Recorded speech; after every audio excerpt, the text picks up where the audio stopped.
World ফুটবলে এই মুহূর্তে কয়েকটি বড় বড় নিউজের মধ্যে সবচেয়ে বড় নিউজটি হচ্ছে নেইমার জুনিয়রের কামব্যাক।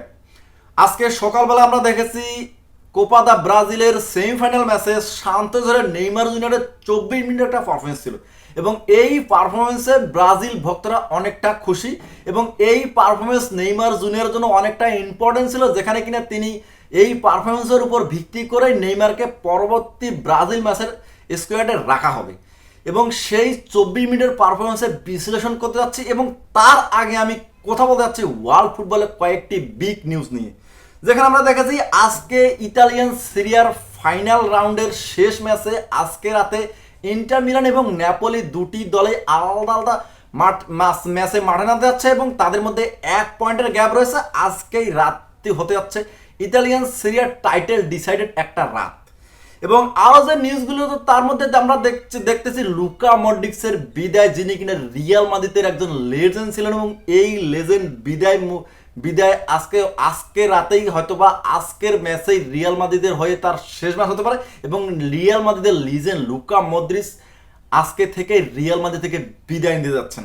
এবং আরো যে নিউজটি হচ্ছে তার মধ্যে আমরা দেখেছি রিয়াল মাদ্রিদ গ্যালাকটিকো একটা সাইনিং করাতে যাচ্ছেন এবং তাদের প্রেসিডেন্ট ফ্লোরেন্টিনো পেরেজ তিনি বলেছেন আমরা এই ট্রান্সফারে একটা গ্যালাকটিকো সাইনিং করাবো, সেটা 100 মিলিয়ন প্লাস হতে পারে এবং সেই গ্যালাকটিকো সাইনিংটি কে হতে পারে সেই নিয়ে বড় একটা গসিপ রয়েছে। অনেকেই আবার বলতেছে এনজো ফার্নান্ডেজকে তারা চেলসি থেকে 100 মিলিয়ন প্লাস খরচ করে নিয়ে আসতে যাচ্ছে, কিন্তু এই বিষয়ে রিয়াল মাদ্রিদ এখনো কোনো সঠিক সিদ্ধান্ত কোনো মাধ্যমকে দেয়নি। এদিকে আমরা দেখাচ্ছি ইউএফএ ইউরোপা লিগের ফাইনাল ম্যাচটি হয়ে গেছে, যেখানে অল ইংলিশ একটা ফাইনাল ম্যাচ ছিল, যেখানে ম্যানচেস্টার ইউনাইটেডকে 1-0 গোলে হারিয়ে টটেনহাম শিরোপা জিতে নিয়েছে এবং আমরা ইউএফএ ইউরোপা লিগের সবচেয়ে বাজে বোরিং ফাইনালটা দেখে ফেলেছি, যেখানে এই ম্যাচে একজন ফুটবল ফ্যান হিসাবে কিছুই দেখার ছিল না, একটা বাজে একটা বোরিং একটা ম্যাচ হয়েছে।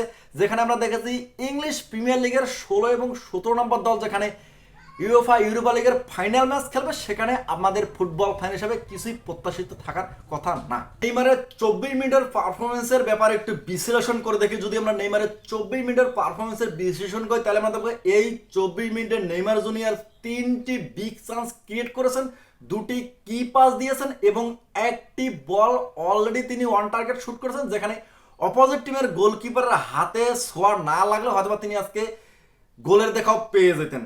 এবং আমরা দেখেছি নেইমার জুনিয়র মাঠে নামার পরেই শান্তদের গেম প্ল্যানিংটা কিছুটা চেঞ্জ হয় এবং তাদের খেলার অ্যাটাকিং ধারটা বাড়ে, টেম্পোটা ধরে রেখে মুহুর্মুহুর আক্রমণ করার চেষ্টা করে।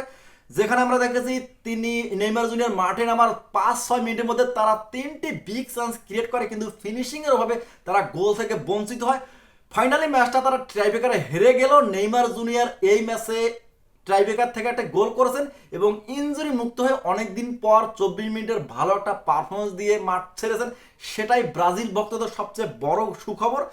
এবং আমরা দেখেছি আজকে নেইমারকে মাঠে নামার পরে অনেকটা ফুরফুরে মেজাজে দেখেছি, তার ফিটনেসটাকে একটু হলো 100% ফিট তাকে এখনো মনে হয়নি, যেখানে ব্রাজিল দলের পক্ষে খেলার মতো ফিট তাকে মনে হয়নি সেইভাবে, কিন্তু তাকে ইনজুরি মুক্ত দেখতেই ভালো লাগতেছে এবং তিনি যে মাঠে পারফরমেন্স দেখেছেন সেটা দেখতে সবচেয়ে বড় ভালো লাগতেছে। এবং এই আজকের ফিটনেস আজকের খেলার পারফরমেন্স অনুযায়ী অবশ্যই তিনি ব্রাজিলের পরবর্তী কল আপে অবশ্যই থাকবেন এবং কার্লো আনচেলত্তির প্ল্যানিং হিসাবে তিনি ব্রাজিল দলে অবশ্যই অন্তর্ভুক্ত হবেন এবং ইনজুরি মুক্ত থাকলে অবশ্যই আমরা পরবর্তী ব্রাজিল ম্যাচে নেইমারকে দেখতে পারবো। ততক্ষণে সবাইকে ধন্যবাদ।